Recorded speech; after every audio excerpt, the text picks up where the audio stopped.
নমস্কার বন্ধুরা, কেমন আছেন সবাই? আমরা ভালো আছি, আশা করছি আপনারাও ভালো আছেন। রন্ধনে শাশুড়ি বৌমার বন্ধন পরিবারে আপনাদের আরও একবার স্বাগত জানাই। আজকে চলে এসেছি বাঁধাকপির একটা সাধারণ রেসিপি নিয়ে। এটা কিন্তু খুব অল্প তেল মশলা সাধারণভাবেই করব, কিন্তু খেতে কিন্তু এইভাবে বানালে দুর্দান্ত টেস্ট হয়। এমন কিছু বাটা মশলা টশলা কিছুই লাগে না। কিভাবে বানাচ্ছি আপনারা দেখতে থাকুন। এইভাবে অবশ্যই যদি না করেন একবার ট্রাই করতে পারেন। ভিডিওটা স্কিপ না করে দেখতে থাকুন। প্রথমেই কড়াইয়ে তেল দিয়ে তেলটা ভালো করে গরম করে নিয়েছি। এবার এর মধ্যে দিয়ে দিচ্ছি একটা তেজপাতার অর্ধেকটা, আর দিয়ে দিচ্ছি একটা শুকনো লঙ্কা। এবার এর মধ্যে ধুয়ে ডুমো করে কেটে রাখা কিছুটা আলু আর মটরশুঁটি দিয়ে দেব।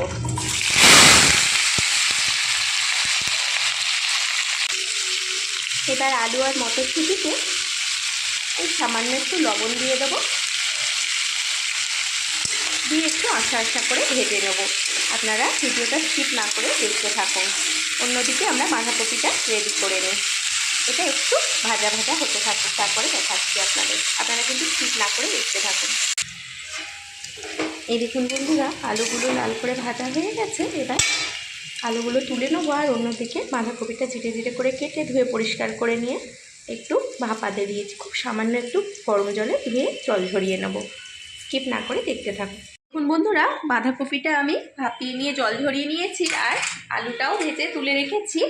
এবার নিয়ে নিয়েছি বেশ কিছুটা টমেটো কুচি আর গ্রেট করা আদা, আর নিয়েছি তেজপাতা, শুকনো লঙ্কা, গোটা গরম মশলা, 5 ফোড়ন, এলাচ, দারচিনি, লবঙ্গ। এবার তেলটা ভালো করে গরম হয়ে গেছে, ওই তেলে দিয়ে দেবো এই গোটা গরম মশলাগুলো।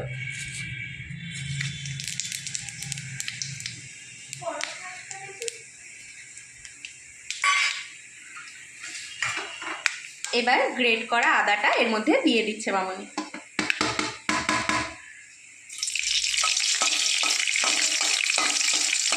আপনারা এইভাবে একবার করে দেখবেন। বাঁধাকপি খুব অল্প মশলায় হয়েও যায়, কিন্তু খেতে খুব টেস্ট হয়। নিরামিষ দিনে যে কোনো বানিয়ে নিতে পারেন।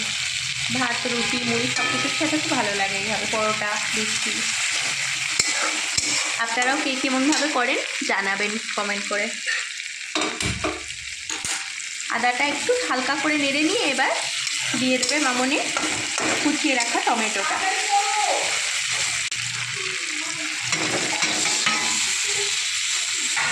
এবার টমেটোটা দিয়ে দেওয়া হলো। এবার টমেটোটা বেশি নরম করার দরকার নেই, একটু এরকম হয়েই থাকবে ডুবো ডুবো। তেলের মধ্যে হালকা করে নেড়ে দিয়ে দিতে হবে পুরো মশলাগুলো। আগে দিয়ে দিচ্ছে মামনি লবণ, পরিমাণ মতো লবণ আপনারা দিয়ে নেবেন। আলু ভাজার সময় কিছুটা দিয়েছিলাম, আর বাঁধাকপি ভাপানোর সময়ও কিছুটা দেওয়া হয়েছে। এবার তরকারির আন্দাজ অনুযায়ী লবণটা অ্যাড করে দেওয়া হলো। আপনারা আপনাদের সবজির পরিমাণ অনুযায়ী অ্যাড করবেন। এবার দিয়ে দেবে আর সামান্য একটু চিনি।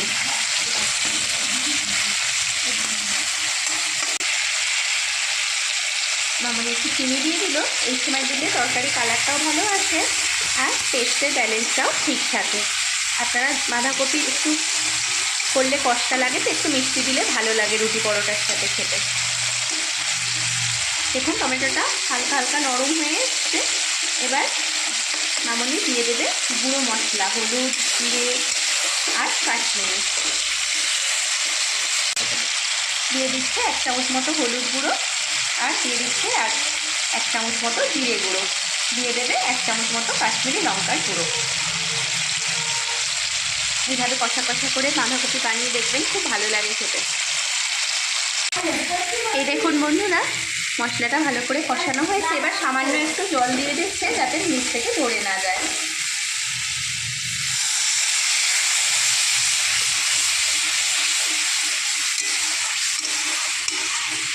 এবার মশলার কাঁচা গন্ধটা চলে গেলে মামনি এতে অ্যাড করে দেবে ভেজে রাখা মটরশুঁটি আর আলুটা।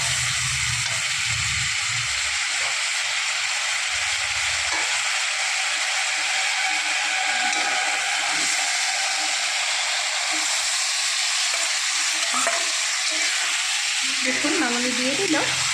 এবার একটু নাড়াচাড়া করে, বেশিক্ষণ নাড়ার দরকার নেই, বাঁধাকপিটাও দিয়ে দেবে, কারণ এই মশলার সাথে বাঁধাকপিটাও একটু তেলে একটু নাড়তে হবে।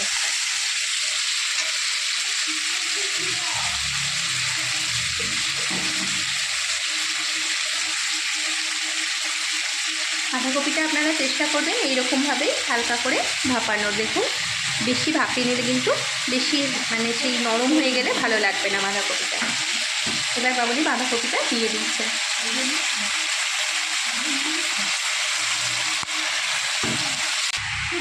এই দেখুন বন্ধুরা, এবার মশলা আলুর সাথে ভালো করে বাঁধাকপিটা একটু নেড়ে নেবে মামা। এভাবে করে দেখবেন রিচটাও কম হয় তরকারিটা, অথচ বয়স্ক বাচ্চা সবাই খেতেও পারবে। এভাবে বাঁধাকপিটা হালকা করে ভাপিয়ে নিলে গ্যাসটাও হবে না, আর খেতেও খুব টেস্টি হয়। আপনারা যারা ঝালটা খান তারা গুঁড়ো লঙ্কাটা অ্যাড করে নেবেন ওই সময়, গুঁড়ো মশলা দেওয়ার সময়। আমরা যেহেতু খাই না তাই দিলাম না, শুধু কাশ্মীরিটাই দিলাম। এই দেখুন বন্ধুরা, বাঁধাকপিটা ভালো করে কষানোর পরে নিজে থেকে কতটা জল ছেড়ে দিয়েছে দেখুন, অনেকটাই জল ছেড়েছে। আর এটা যেহেতু আমরা কষা কষা করে বানাবো, বেশি জল দেওয়ারও দরকার নেই। ভালো করে কষানো হয়ে গেছে, মশলার গন্ধও মিশে চলে গেছে। এবার সামান্য জল এতে অ্যাড করব, খুবই সামান্য।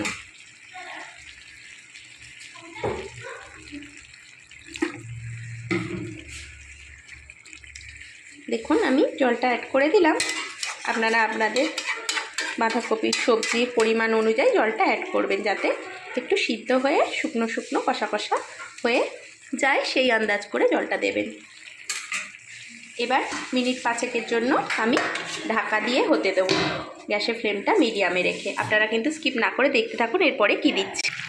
এই দেখুন বন্ধুরা, 5 মিনিট পরে আমি ঢাকাটা খুলে নিয়েছি। এবার উপর থেকে দিয়ে দিচ্ছি বেশ কিছুটা ধনেপাতা কুচি। আপনারাও একটু দেওয়ার চেষ্টা করবেন, কারণ শীতকালে এই কষা বাঁধাকপিতে ধনেপাতাটা দিলে কিন্তু দুর্দান্ত টেস্ট হয়, একটা ভালো স্মেলও আসে, খেতেও খুব ভালো লাগে। আপনারা কারা কারা পছন্দ করেন বাঁধাকপি জানাবেন কমেন্ট করে। অনেকে তো ফুলকপি বেশি পছন্দ করেন, আবার অনেকে আছেন বাঁধাকপিও ভালোবাসেন। কারা কারা বাঁধাকপি পছন্দ করেন জানাবেন। আমার তো দুটো কপিই ভালো লাগে। দেখুন ধনেপাতাটা দিয়ে দিলাম। এবার দিয়ে দেবো উপর থেকে বেশ কিছুটা ঘি। এই দেখুন কিছুটা ঘি আমি এর মধ্যে দিয়ে দিচ্ছি। যে কোনো নিরামিষ রান্নায় দেখবেন একটু ঘি দিলে তরকারির টেস্টটা কিন্তু আরও দ্বিগুণ হয়ে যায়। দেখুন আমি ধনেপাতাটা দিয়ে নেড়ে নিচ্ছি, ঘিটা দিয়ে দিলাম। এবার ঢাকা দিয়ে আর মিনিট 5 হতে দিলেই তরকারিটা কিন্তু আমাদের রেডি হয়ে যাবে পরিবেশনের জন্য। আপনাদের রান্নাটি কেমন লাগলো কমেন্ট করে জানাবেন, আর ভিডিওটি ভালো লাগলে লাইক সাবস্ক্রাইব করবেন। আমাদের চ্যানেলটি ফেসবুকেও ফলো করে নেবেন। আমাদের রান্নাগুলো, ঘরোয়া রান্নাগুলো আপনাদের কেমন লাগে কমেন্ট করে জানাতে ভুলবেন না। একটা লাইক কমেন্ট করলে ভিডিও বানাতে মোটিভেট হই। দেখুন আরেকবার ঢাকা দিচ্ছি আমি, আপনারা দেখতে থাকুন। এই দেখুন বন্ধুরা, আমাদের কষা কষা বাঁধাকপিটা একদম রেডি হয়ে গেছে পরিবেশনের জন্য। আপনাদের রান্নাটি কেমন লাগলো অবশ্যই কিন্তু জানাবেন। ভিডিওটি এতক্ষণ ধরে দেখার জন্য আপনাদের অসংখ্য অসংখ্য ধন্যবাদ আর অনেক অনেক ভালোবাসা। আজ তাহলে আসি, আবার দেখা হবে অন্য কোনো দিন অন্য কোনো নতুন রেসিপি নিয়ে। ততক্ষণ আপনারা ভালো থাকুন, সুস্থ থাকুন। আমরা এবার বাঁধাকপিটা পরিবেশন করে দেবো।